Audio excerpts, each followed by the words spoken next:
છે બઝર વાગ્યું એટલે મોટી ખબર। આ પરિણામોને લઈને હવે શું મોટી ખબર છે આપને જણાવીએ।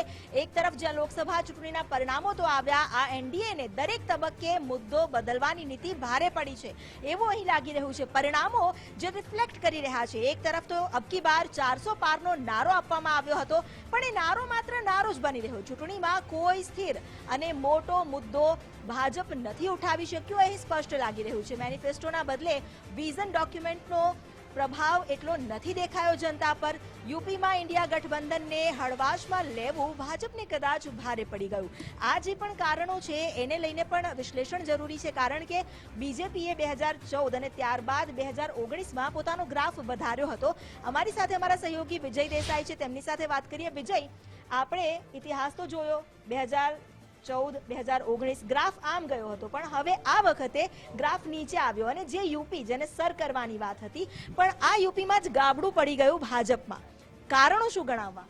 કારણો અમિતા એટલા બધા રોચક છે, કારણ કે ભારતીય જનતા પાર્ટીનો એક ઓવર કોન્ફિડન્સ પણ ઉત્તર પ્રદેશ માટે પર્ટિક્યુલરલી આપણે ગણાવી શકીએ છીએ, કારણ કે રામ મંદિરનો મુદ્દો હતો એટલે ઉત્તર પ્રદેશ ભારતીય જનતા પાર્ટી માટે ગઢ સમાન જળવાઈ રહેશે, કારણ કે ત્યાં વર્તમાન જે વિધાનસભાની અંદર સરકાર છે એ પણ ભાજપની બહુમતીવાળી છે। એટલે ભાજપના નેતાઓ એવું માનતા હતા કે અહીંયા આપણને કંઈ વધારે લોડ નહીં પડે, પરંતુ તેની સામે અખિલેશ યાદવનું જે પીડીએનું સૂત્ર છે, એટલે પિછડા દલિત અઘાડીનું જે આ ત્રણ જાતિનું જાતિગત સમીકરણને લઈને જે સમીકરણો સાધવામાં આવ્યા તેની અંદર ક્યાંક ને ક્યાંક ભારતીય જનતા પાર્ટીને મોટી પછડાટ મળી છે। બીજું આંતરિક કલહ છે તે પણ ભાજપની અંદર આ વખતે પહેલી વખત ખુલ્લીને સામે આવ્યો હતો, કારણ કે બ્રિજભીષણ શરણસિંહ હોય એ જાહેર મંચ પરથી વર્તમાન ત્યાંની જે સ્થાનિક સરકારને કોસવાની સાથે સાથે અન્ય મુદ્દાઓને લઈને સતત ઘેરતા રહેલા છે। તો ત્યાંના કેન્દ્રીય મંત્રી રહી ચૂકેલા એ પણ જુગલ કિશોર પણ મતદાન બાદ એવું ટ્વીટ કર્યું હતું કે ભાજપની અંદર આંતરિક ખટરાગ છે।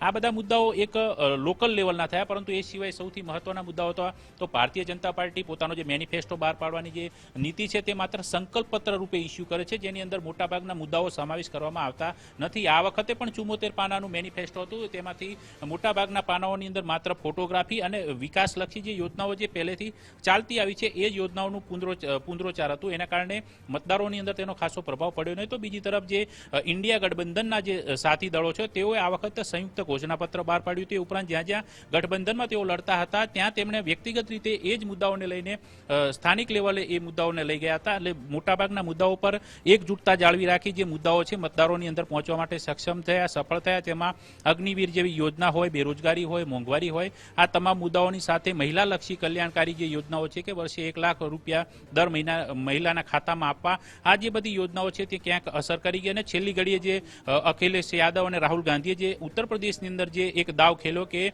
હવેથી જો અમારી સરકાર આવશે તો અમે 10 કિલો અનાજ આપીશું, જે 5 કિલોની સામે 10 કિલોની જે છેલ્લી ઘડીએ જે જાહેરાત કરી તે પણ મતદારોની અંદર ક્યાંક પ્રભાવ પાડી ગઈ છે, કારણ કે સૌથી મોટો મતદાર વર્ગ છે તે ઉત્તર પ્રદેશમાં આ કક્ષાનો ગણવામાં આવતો હોય છે કે જેને પ્રભાવિત કરી શકાય છે।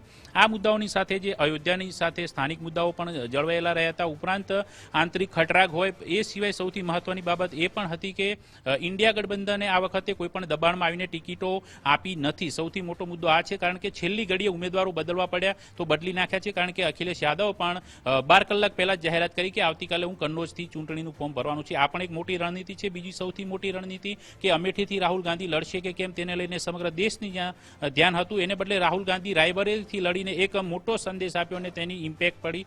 પહેલી વખત 1984 બાદ છે અલ્હાબાદ જેવી બેઠક છે કે જ્યાં 1994માં અમિતાભ બચ્ચન કોંગ્રેસમાંથી જીત્યા હતા, કે જ્યાંથી પહેલા પૂર્વ વડાપ્રધાન શાસ્ત્રી જીતતા આવેલા, એ બેઠક 40 વર્ષના સમયગાળા બાદ કોંગ્રેસના હાથમાં આવી છે। એટલે આવી જે બેઠકો છે કે જેની રણનીતિ બનાવવામાં આવી, સૌથી મોટો ફટકો ભારતીય જનતા પાર્ટીને પૂર્વાંચલની અંદર પડ્યો છે, કારણ કે જે બાહુબલી રાજનીતિના આધાર પર જે ઉત્તર પ્રદેશનું સમીકરણ રચાયું હતું તેની અંદર ઘણા બધા બાહુબલીઓ છેલ્લી ઘડીએ સમાજવાદી પાર્ટીની સાથે જવાની વાત હોય તો ત્યાં પણ ગયા હતા।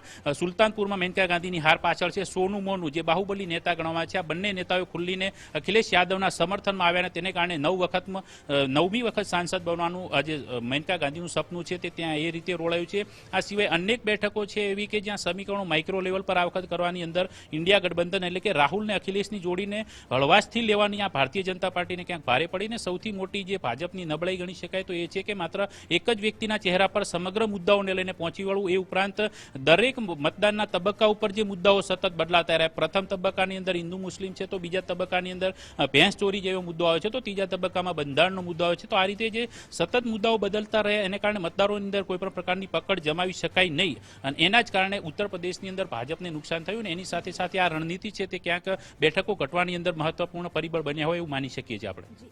આભાર વિજય, જાણકારી આપવા માટે. તો જે રીઝન છે, કારણો છે, એ ઘણા બધા માનવામાં આવી રહ્યા છે.